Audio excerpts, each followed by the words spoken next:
ఇక్కడ చూసినట్లయితే నీవు యెషయా 43:4 చూసినట్లయితే నీవు నా దృష్టికి ప్రియుడైనందున ఘనుడు వ్యక్తివి అని ఆ యొక్క దేవుడైన యెహోవా మరి యాకోబుతో తెలియజేస్తూ ఉన్నాడు. ఇజ్రాయేలుతో యాకోబుతో మరి ఆయన మరి తెలియజేస్తున్నాడు.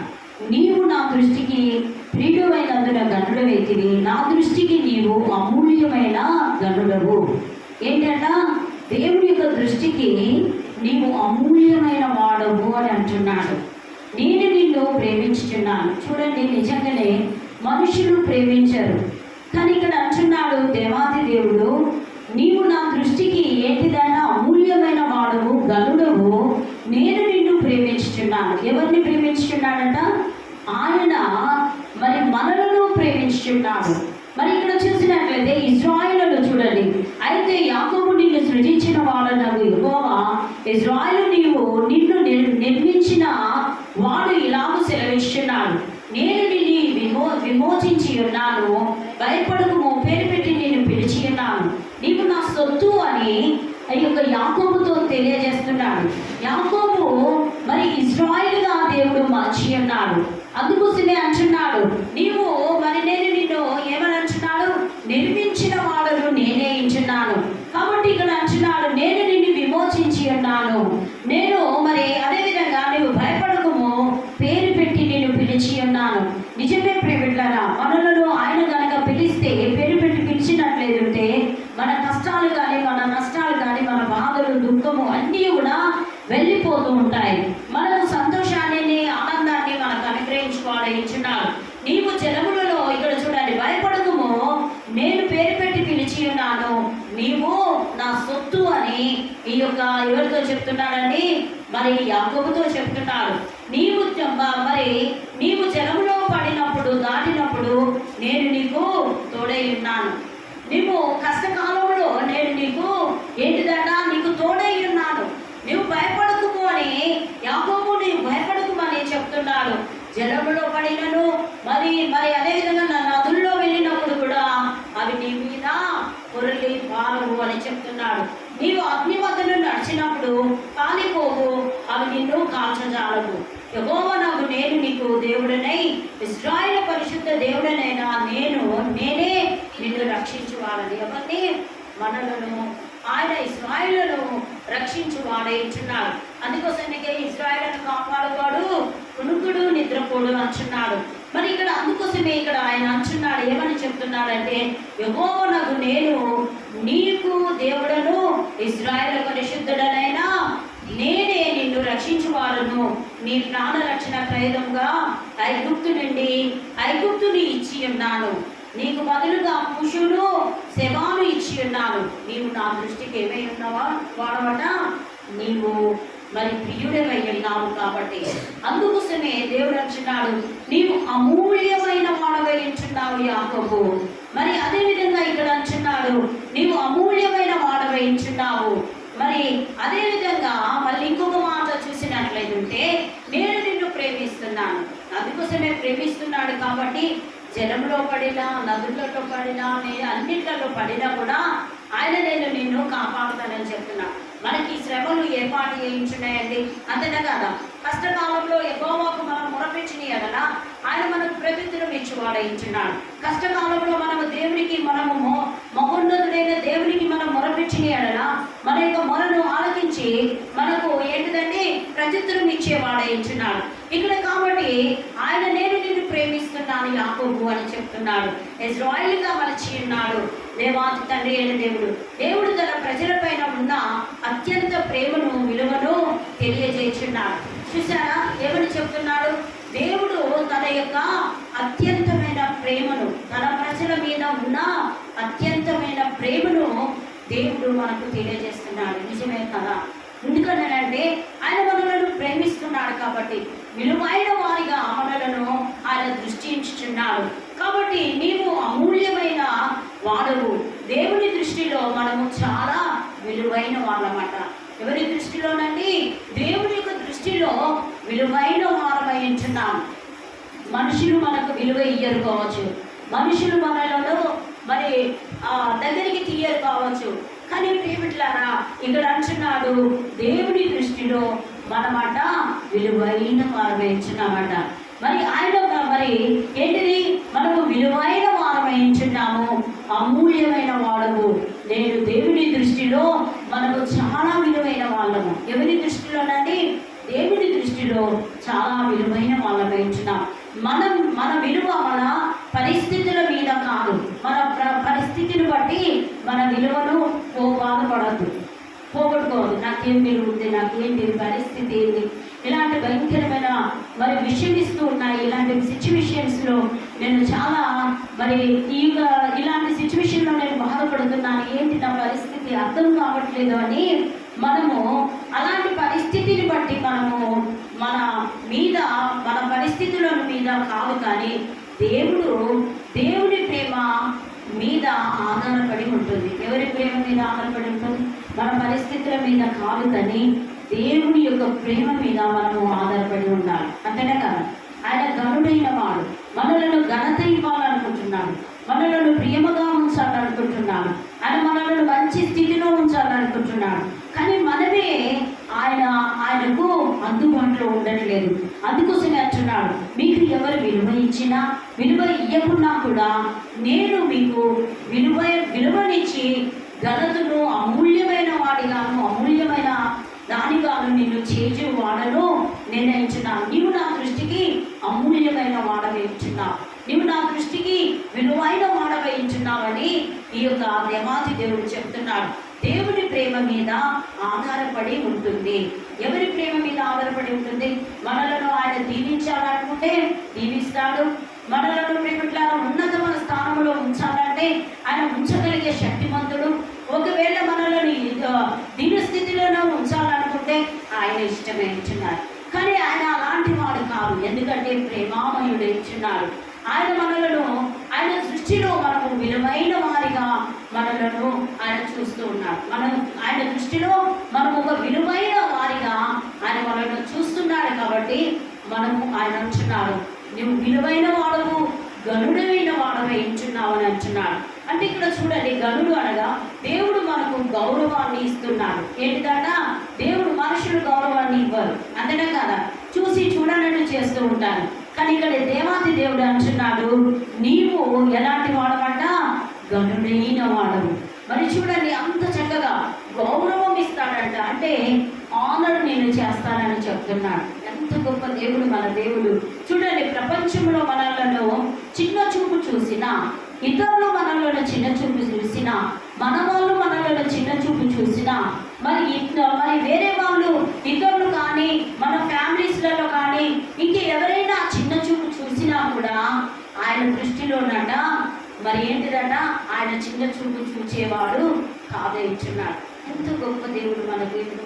అందుకోసమే నీవు గనుడమైనందున ఏంటిదట?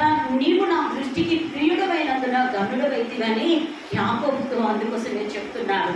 ఏమని చూడాలి, నీ దేవుడు మనకు గౌరవాన్ని ఇస్తున్నాడు. మనకు ఎవ్వరు చూపించని ప్రేమ, మనలను చిన్న చూపు చూసినా కూడా దేవుడు మనలను గౌరవంగా చూస్తాడట. ఏంటిదట? మనలను చిన్న చూపు చూసిన, ఇతరులు మనలను క్రిటిసైజ్ చేసిన, ఇతరులు మనలను అవమానపరిచిన, హేళన చేసిన, ఏమి చేసినా కూడా దేవుడు అట మనల్ని ఏం చేస్తాడట? గౌరవిస్తాడట. ఆనరబుల్ రెస్పెక్ట్ ఇస్తాడట. ఎంత గొప్ప దేవుడు ఇచ్చున్నాడు. నువ్వు ఒక్కసారి ఆలోచిస్తున్నావా? ఆయన దేవుడు, మన దేవుడు గొప్ప దేవుడు ఇచ్చున్నాడు. కాబట్టి నువ్వు ఏం చేయాలట? నీవు ఆయనను మరి ఏంటిదట? ఘనంగా దేవుడిని ఆరాధించడం నేర్చుకోవాలి. అంతేనా? దేవుణ్ణి నువ్వు ఆరాధించడం ద్వారా దేవుడు నిన్ను గొప్పగా వాడుకునేవాడు. నేను నిన్ను ప్రేమించుచున్నాను. దేవుడు ఏం చేస్తున్నాడయ్యా? మనలను ప్రేమిస్తున్నాడు. ఎవరిని ప్రేమిస్తున్నాడు? మనలను ప్రేమిస్తున్నాడు. ఆయన మరి అలాంటి ప్రేమామయుడు కాబట్టి మరి how much do you love మీ అంటే దిస్ మచ్ అన్నాడు. యేసయ్య మన కొరకు ప్రేమించి ఈ లోకానికి వచ్చాడు. యేసయ్య మన కొరకు ప్రేమించి ఈ లోకానికి వచ్చి తన యవన కాలపు రక్తమును మన కొరకు చిందించి ఉన్నాడు. అంతేనా కాదా? ఎందుకోసమే దేవుడు మనలను చాలా ప్రేమించి ఉన్నాడు. కాబట్టి తండ్రి అయిన దేవుడు తన కుమారుని లోకానికి పంపించి మనలను రక్షించడానికి ఆయన కుమారుణ్ణి బలిగా అర్పించి ఉన్నాడు. కాబట్టి మనము ఏంటంటే ఇక్కడ చూసినట్లయితే ఇది దేవుని హృదయం అయించున్నారు. మానవుల హృదయం ఏంటిదండి? మనుషులను ప్రేమించగలుగుతారా? ప్రేమించలేరు. కానీ దేవుని హృదయం ఎలాంటిదట? ప్రేమమయుడు. కాబట్టి ఆయన పేరే ప్రేమామయుడు. ఆయన ప్రేమించేవాడు. ప్రతి ఒక్కరిని ఆయన దగ్గరికి తీసుకునే దేవుడు. ఆయన దగ్గరికి తీసుకొని ఏం చేస్తాడు? ఆయన హక్కున చేర్చుకునే దేవుడు. నీ కష్టకాలంలో ఉన్నప్పుడు దేవుడు నీకు ఏం బాధ ఉందమ్మా అని నిన్ను ఆదుకొని నీకు మరి ఏంటిదమ్మా నీవు ఏ పరిస్థితిలో ఉన్నావో నీ సిచ్యువేషన్ బట్టి నీ యొద్దకు వస్తాడు. వచ్చి నీకు ఏంటిది నీ బాధను ఆయన తీర్చువాడేస్తున్నాడు. నువ్వు ఒకసారి ఆలోచించు. నువ్వు దేవునికి దగ్గరగా ఉండడం నేర్చుకోవాలి.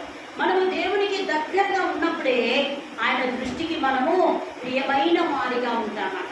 ఆయన దృష్టికి ఎలాంటి వారంగా ఉంటామంటనమ్మా? ప్రియమైన వారిగా ఉంటామట.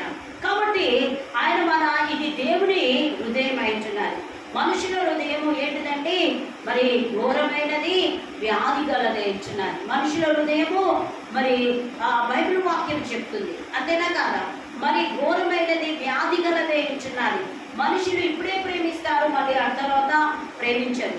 మనం ఏదన్నా చిన్నగా మాట్లాడితే ఏం చేస్తారమ్మా? ప్రేమించరు. కానీ ఇక్కడ చూడండి, మనము దేవుడు అందుకోసమే దావీదు మహారాజు అంటున్నాడు, దేవాని కృప చొప్పున నన్ను కరుణించండి, నీ ఆశ్చర్య బావులేమో చొప్పున నా అతిక్రమములను తుడిచివేయండి, కేవలం నీకే విరోధమైన పాపములు నీ దృష్టి ఎదుట నేను చెడుతనం చేసి ఉన్నాను. ప్రభా, నన్ను హిమము కంటే తెల్లగా చేయని దావీదు భక్తుడు అంటున్నాడు. అందుకోసమే దేవుని యొక్క హృదయము దావీదుకు తెలుసు కాబట్టి ఆయన క్షమాపణ కోరుకుంటున్నాడు. అంతేనా? పశ్చాత్తాపడుతున్నాడు. నువ్వెప్పుడైనా చేసిన పాపానికి పశ్చాత్తాపడుతున్నావా? ఎచ్చాలిగా చేశాను అయిపోయింది అని అనుకుంటున్నావా? నీవు ప్రేమిట్లారా, మన రక్షణ, మనకి ఇచ్చిన రక్షణను మనం ఎప్పటికీ కాపాడుకుంటూ ఉండాలి. మనం ఎప్పటికీ కాపాడుకుంటూ ఉండాలి. ఎందుకంటే అపవాది బంధకాల్లో నుండి మనలను విడిపించి ఉన్నారు. దుర్మార్గుల కట్ల నుండి మనలను విడిపించి ఉన్నారు. మనము మరి కాబట్టి ప్రేమిట్లారా, బాధింపబడిన వారిని విడిపించడానికి ఆయన యేసయ్యలో పనికొచ్చాడు. కాబట్టి నిన్ను నన్ను ఆయన మన మనసులో మన హృదయం లాంటిది కాదు. ఆయన హృదయము ప్రేమించే హృదయం ఇచ్చున్నారు. ఆయన హృదయం ఏంటిదట? ప్రేమించే హృదయం ఇచ్చున్నారు. కాబట్టి ఇక్కడ అంటున్నాడు, మరి చూడండి, ఇది దేవుని యొక్క హృదయం ఏంటున్నది. ఆయన ప్రేమ ఎలాంటిదట? శాశ్వతమైనది ఇచ్చున్నారు. ఆయన ప్రేమ ఎలాంటిదట? శాశ్వతమైనది. మారుతుందా అండి? మారుతుందా? ఎన్ని పరిస్థితులను బట్టి కూడా దేవుడు మార్పు కలిగే దేవుడు కాదు. మనం పరిస్థితులను బట్టి ఏంటిదండి? మార్పు చెందుతూ ఉంటాం, అంతేనా? ఏంటిదండి? పరిస్థితులను బట్టి మార్పు చెందుతూ ఉంటాం. ఏదైనా చిన్న ప్రాబ్లం రాగానే మార్పు కలుగుతుంది. నేను దేవుణ్ణి ఆరాధించను, దేవుణ్ణి స్తుతించను, నేను దేవుని యొక్క సన్నిధికి రానని అంటూ ఉంటారు. ఆ విధంగా కావాలి, ఆ విధంగా ఉండకూడదు. మనం పరిస్థితులు మారినా, ఏవి మారినా దేవుని ప్రేమ మన నుండి విడిచిపోదు. కాబట్టి ఆయన ప్రేమామయుడు. అందుకోసమే శాశ్వతంగా నేను నిన్ను ప్రేమించుతున్నానని చెప్తున్నాను. కాబట్టి శాశ్వతమైన ప్రేమతో మనలను ప్రేమించే దేవుడు ఇచ్చినారు. దేవుడు మనలను సాధారణంగా మరి ఆయన మామూలుగా చూడండి, ఆయన మనలను గొప్ప ప్రియులుగా, గొప్పవారిగా, ఆయన బిడ్డలుగా మనలను చూసే దేవుడు ఇచ్చినాడు. మనం ఎంత బలహీనంగా ఉన్నా కూడా ఆయన ప్రేమ తగ్గదు. హల్లెలూయా. మనం ఎంత బలహీనంగా ఉన్నా కూడా ఆయన ప్రేమించుకోవాలి. కాబట్టి శాశ్వతమైన ప్రేమతో నేను నిన్ను ప్రేమించుతున్నానని చెప్తున్నాను. కాబట్టి ఆయన ప్రేమామయుడు కాబట్టి ఆయన ఎప్పటికీ ప్రేమించువాడే ఇచ్చున్నాడు, అంతేనా? నీవు కూడా అలాంటి పరిస్థితుల్లో నువ్వేం చేయాలంటే దేవుని ప్రేమలో బందీ అయి ఉండాలి. దేవునితో కలిసి సంబంధం కలిగి ఉన్నప్పుడు ఆ ప్రేమామయుడైన దేవుడు నేను ఒకానొక రోజున నీకు మంచి ఘనత అనుగ్రహించువాడే ఇచ్చున్నాడు. కాబట్టి ఇక్కడ చూసినట్లయితే ఆయన మన బలహీనతలు ఉన్నా కూడా ఆయన ప్రేమ తగ్గదు అని మరి ఇక్కడ ఆత్మీయ మరి చూడండి, ఆయన ఆత్మ ధ్యేయముతో చెప్తూ ఉన్నాడు. కాబట్టి ధైర్యంగా మరి ధైర్యాన్ని ఇస్తున్నాడు. ఎవరైనా ఇస్తారా? మనం చిన్న ప్రాబ్లంలో పడితే మనకు ఎవరైనా మరి చెప్తారమ్మా, నువ్వేం బాధపడకు, నువ్వేమి మరి ఇలా బాధపడకు, దేవుడు తప్పకుండా ఏదో ఒకటి సపోర్ట్ దొరుకుతుంది అని చెప్తారా? చెప్పరు. కానీ దేవాది దేవుడు అంటున్నాడు, నీవు ధైర్యంగా ఉండు అని చెప్తున్నాడు. అందుకోసమే యాకోబు, నీవు భయపడకు, నేను నీకు తోడై ఉన్నానని చెప్తున్నాడు. కాబట్టి ప్రేమిట్లారా, ఇక్కడ చూసినట్లయితే లోకము నన్ను తిరస్కరించిన, లోకంలో ఉన్న వారు, మన వారే కానీ, లోకంలో ఉన్న వారే కానీ, పక్క వారే కానీ, ఎవరైనా కానీ మనలను ద్వేషించినా తిరస్కరించినా కూడా దేవుని యొక్క దృష్టిలో అమూల్యమైన వారిగా దేవుడు మనలను దృష్టిస్తున్నాడు. కాబట్టి ఎప్పుడు దృష్టిస్తాడు? నీవు దేవుడిలో ఉన్నప్పుడే.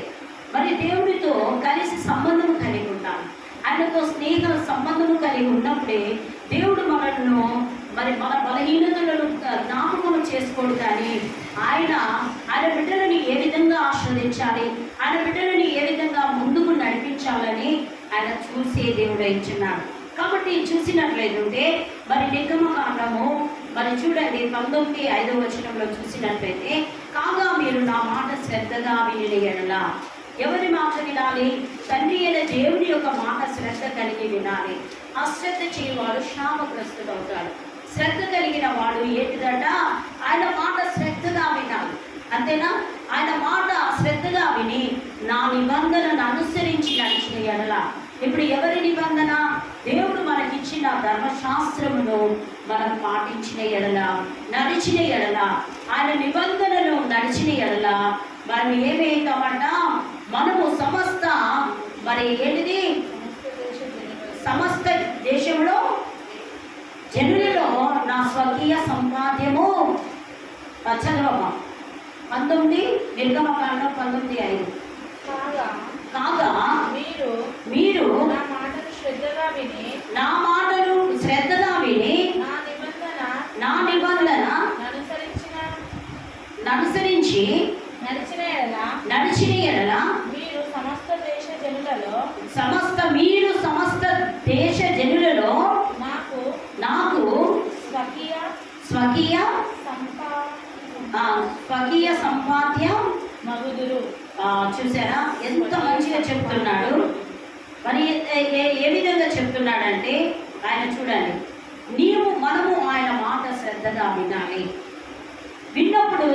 మనము శ్రద్ధగా విని నా నిబంధనను, ఆయన యొక్క నిబంధనను అనుసరించి నడిచిన ఎడల మీరు సమస్త దేశ జనులలో నాకు స్వకీయ సంపాద్యమగుదురు. సమస్త భూమి నాదే కదా. మీరు నాకు యాజక రూపమైన రాజ్యముగాను పరిశుద్ధమైన జనముగాను ముందులని చెప్పుము. నీవు ఇశ్రాయేలుతో పలకవలసిన మాటలు ఇవే అని చెప్పగా. హల్లెలూయా! ఎంత మంచిగా చెప్తున్నాడు చూసారా దేవాది దేవుడు. మరి నా స్వకీయ సంపాద్యము చూడండి, భూమియు సమస్తము కూడా నాదే కదా అని చెప్తున్నాడు. ఆయనకి ఏంటంటే ఆయన ఆజ్ఞలను పాటించాలి, ఆయన మార్గంలో నడవాలి. మరి చూడండి, అప్పుడు ఏం చేస్తాడట? స్వకీయుడు అంటే ఇప్పుడు మనకు ఏంటిదండి, కుమారులు పుట్టిన వాళ్ళు స్వాస్థ్యము అంటారు. అంటే ఆయన బిడ్డలుగా స్వకీయులుగా ఆయన చేస్తానని చెప్తున్నాడు. కాబట్టి సమస్త భూమి నాదే కదా, మీరు నాకు యాజక రూపమై ఉన్నారు. ఏంటట? యాజక రూపమై ఉన్నారు. కాబట్టి ప్రేమికులారా, మనం ఏ విధంగా ఆయన యొక్క మార్గంలో నడవడం నేర్చుకోవాలి. నేనే మార్గంలో సత్యమును జీవములై ఉన్నాను, నా ద్వారా తప్ప తండ్రి యొద్దకు ఎవరు కూడా పోదు. కాబట్టి మనము యేసుక్రీస్తు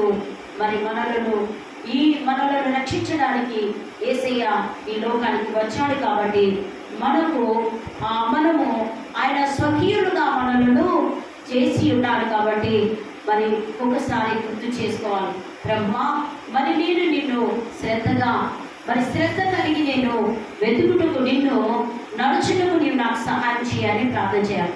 135 కీర్తన 135:4 కీర్తనలు 135:4. 135 చదవమ్మా. యెహోవా తన కొరకు ఏంటిదండి? యెహోవా తన కొరకు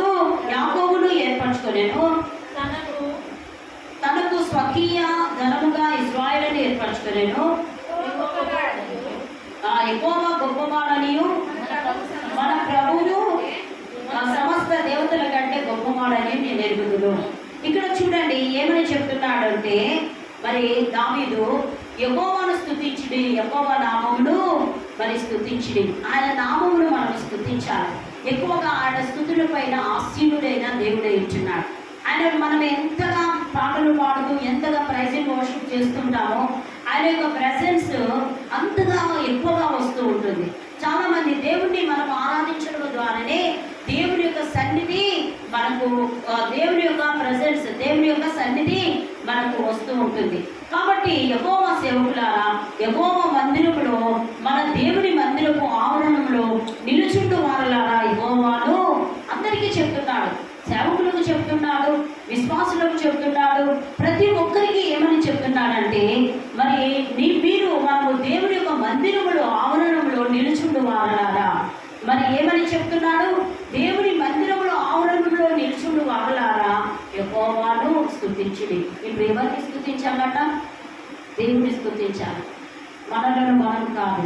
నీవు గనుడిగా ఉండాలి అంటే, నీవు దేవుని యొక్క దృష్టిలో అమూల్యమైన దానిగా, అమూల్యమైన వాడిగా ఉండాలి అంటే ఆయనను ఎక్కువగా స్తుతించడం ద్వారా దేవుని యొక్క పరిశుద్ధాత్మ యొక్క శక్తి మనపై మరి ఏంటిదండి నిండుకుంటుంది. కాబట్టి యెహోవా దయాళుడు, యెహోవాను స్తుతించుడి. ఆయన నామమును ఏం చేయాలన్నా ఆయన అన్ని నామముల కంటే పై నామమున ఇచ్చున్నారు. ఆయన నామమును మనం స్మరిస్తూ జపిస్తూ ఉన్నప్పుడు ప్రేమిట్లారా ఆయన యొక్క సన్నిధి మన మధ్యలోనికి వస్తుంది. కాబట్టి అది మనోహరమును, అది అంతే చాలా గొప్పది అంటున్నాడు. యెహోవా తన కొరకు యాకోబును ఏర్పరచుకొని ఉన్నాడు. ఎవరి కొరకు ఏర్పాటు చేసుకున్నాడు యాకోబును? తన కొరకు, అంటే తనైన దేవుడి కొరకు ఏర్పాటు చేసుకొని ఉన్నాడు. తనకు స్వకీయముగా స్వకీయ ధనముగా ఇశ్రాయేలును ఏర్పాటు చేసుకొని ఉన్నాడు. ప్రేమిట్లారా మరి ఇశ్రాయేలును కాపాడువాడు కొనుకడును నిద్రపోడా ఇచ్చున్నాడు. కాబట్టి దేవుడు మనల్ని ఏర్పాటు చేసుకున్నాడు. కాబట్టి ఆయనలో ఆయన దృష్టి మన మీద ఉండాలి అని అంటే, మనము ఆయన దృష్టిలో మరి ఎవరు, మరి ఆయన దృష్టిలో అమూల్యమైన వారిగా మనం ఉండాలి అంటే దేవునితో సంబంధము కలిగి ఉండాలి. దేవుని యొక్క స్వకీయులుగా మనము మరి ఉండాలి అని అంటే యోహాను సువార్తలో కూడా ఉంది, అంతే కదా. మరి ఏంటిదండి? ఆయన స్వకీయ సంపాదనగా దేవుడు మనల్ని ఏర్పాటు చేసుకొని ఉన్నాడు. కాబట్టి ఆయన బిడ్డలుగా మనం ఉండాలి అంటే నీవు దేవునితో సంబంధం కలిగి ఉండాలి. మరి దేవుని దృష్టికి నీవు గొప్పవాడిగా గొప్పదానిగా ఉన్నప్పుడు దేవుడు తప్పకుండా మనల్ని ఏం చేస్తాడండి? ఆయన గొప్పగా మనలను దేవుని దృష్టికి విలువైన వారిగా దేవుడు మనల్ని ఏర్పాటు చేసుకొని పిలిచి ఉన్నాడు. కాబట్టి మనల్ని ఏర్పాటు చేసుకొని ఉన్నాడు. కాబట్టి మనము ఎక్కువగా ఆయనలో మనము ఉండి ఉన్నప్పుడు, జీవించి ఉన్నప్పుడు తప్పకుండా ఆయన దృష్టికి విలువైన వారిగా దేవుడు ఇస్తాడు. ఈ వాక్యాన్ని దేవుడు మన వినికిలో దీవించి ఆస్వాదించిన దాకా లేచి నిలబడి దేవుడిని స్తుతిస్తాం.